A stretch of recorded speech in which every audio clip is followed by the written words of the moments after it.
Now, let me read you some stuff here. The first help I got on this.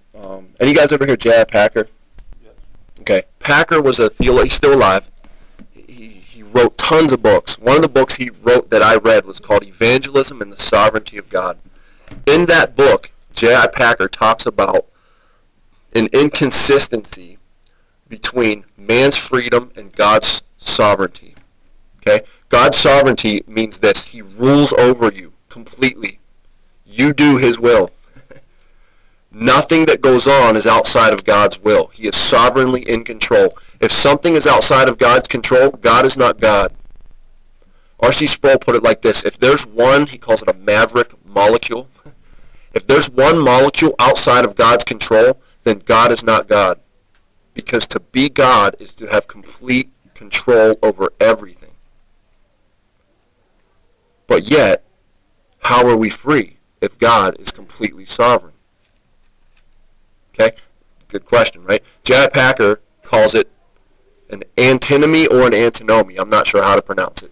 But what it means is two contradictory things that we can't explain but can fit together. Okay?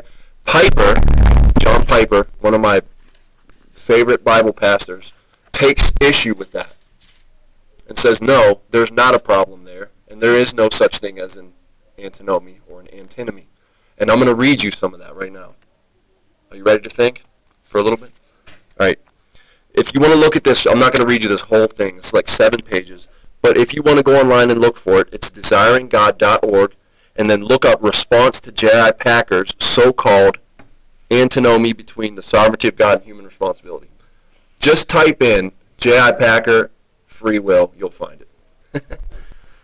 Okay. You ready?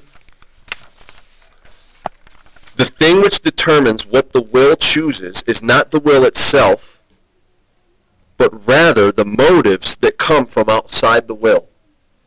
That's the car analogy I used earlier, right? The will has to be driven by something. The thing which determines what the will chooses is not the will itself, but rather motives which come from outside the will. Something drives the will. That's all he's saying there. And what drives the will is that which appears most inviting. That which appears desirable. That which looks best at the moment. That's what drives the will. We are enslaved to do what we esteem most desirable in any given moment of decision. We are enslaved to do what we want to do most. We are unable to do otherwise, provided we are not physically hindered. Okay, think about this. At any given moment, whatever looks best to you is what you do. Let me give you a common sort of, everybody has experienced this. If you have a job, you have either been late or you've broken something you shouldn't have broken, or you did something you shouldn't have did, and your boss said, were you on time? Or did you break that? Or a number of things. And what seems best to you at the moment is not getting in trouble, and so you lie and you say, I was on time, or I didn't break it, or I don't know what happened, or whatever. What seemed best at the time was not the truth, not the light, not what God would want you to do. What seemed best was not getting in trouble. And so you sinned by lying. You want something really bad. This was me. I was a thief growing up. Okay? Good Christian kid. I was brought up in the church. I'd leave youth group down to 7-Eleven down there before it was whatever it is now. Chow Chows. I don't know what it is now. Anyway, Plum Convenience. Is that what it is? All right. And I would just steal all kinds of stuff. From candy to cigarettes to gum. I mean, I would just jack that place and come back to youth group. Okay? Wicked kid. Good youth group, church kid, right? What seems to you best at the moment, you will do. If you want something bad enough, and it's right there, and you think you won't get caught, you will take it. Because at the moment, that seems best to you. We are enslaved by whatever looks best at the moment. Does that make sense? Now the problem is, without the Holy Spirit, sin looks real good all the time. Not getting in trouble looks good. Cheating on your taxes and getting more money back or not having to pay looks really good. Ripping people off looks really good because it benefits you. Okay, there's a number. I could go anywhere with this. Sin. And we love it. And we do it. Our actions prove we love it. All right. Here's the difference. There is a difference between moral inability and physical inability. Okay, and what we're talking about here is moral inability to do good versus physical inability to do good. Nobody is stopping us physically from choosing God or choosing the light or choosing, right? Physically, you're not hindered from that. It's not like we want to come to God and He's stopping us physically. No. Anyone ever see the movie Knowing with Nicolas Cage? You guys remember that weird movie? At the end, it's sort of, they play off biblical themes, and at the end, the elect or the chosen are the kids, and he wants to go with them to the heaven, but he's not chosen, he's not allowed, but he really wants to go. That's not the deal. It's not like people want to come to God and he's stopping them. I'm sorry. That's not the deal. They don't want to come to him. He stretches out his hands all day to a disobedient and obstinate people and says, come to me. And they're like, I don't want to come to you. I'd rather throw stones at you or throw you off a cliff or put you on a cross. And that's exactly what they did. It's exactly what we would have did if we were there. We would have thrown stones. We would have tried to push him off the cliff. We would have said, crucify him, crucify him.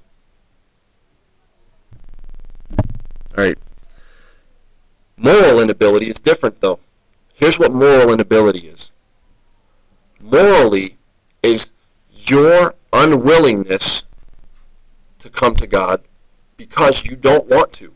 And so by your not wanting to, you are unable to. Moral inability. Does that make sense? It's not that you are wanting to come to God and He is physically stopping you. It's that you don't want to come to Him, and so you can't come to Him. You are morally unable. I'll call it completely unwilling. Here's what Piper writes. Natural inability is my inability to do a thing, even though I will it. If I am chained to this chair, my strongest motive might be to stand up, say if the room is on fire, but I would not be able. See the difference? He wants to stand up in the chair because the room's on fire. He wants to get out, but he's chained to the chair, so he can't. That's physical inability or natural inability. Here's moral inability. The inability we have to choose contrary to what we perceive to be the strongest motive. We are morally unable to act contrary to what in any given moment we most want to do. Let me read that again. We are morally unable to act contrary to what in any given moment we most want to do. If we lack the inclination to study, we are morally unable to study. In other words, if you don't want to do something, you're not going to do it. That's what it is. Last thing on Piper. And this isn't just Piper here. He is going through, expounding on what Jonathan Edwards wrote in a book called The Freedom of the Will. Freedom of the Will. You can find it on Amazon. Moral inability to do a good thing does not excuse our failure to do it. This is where it's important. This is how God judges people. Though we love the darkness rather than the light, and therefore can't come to the light, nevertheless we are responsible for not coming. That is, we can be justly punished for not coming. This conforms with an almost universal human judgment. All right, here's where you got to think for a second. This will make total sense if you just think through this. The stronger a man's desire is to do evil, the more unable he is to do good, and yet the more wicked he is judged by men. The more you love sin and darkness, the more you do it, and the people on the outside look at you and say, you're wicked. And the more they do the darkness and go for it, the more wicked we see them as. Right? There's a difference between hating people and then murdering them. And we judge that way humanly. Now watch this. If men really believed that moral inability excused man from guilt, then a man's wickedness would decrease in proportion to the intensity of his love for evil. What that just meant was we wouldn't say they're wicked the more wicked they are. We would say they're not responsible. You guys aren't following that. Let me read that again.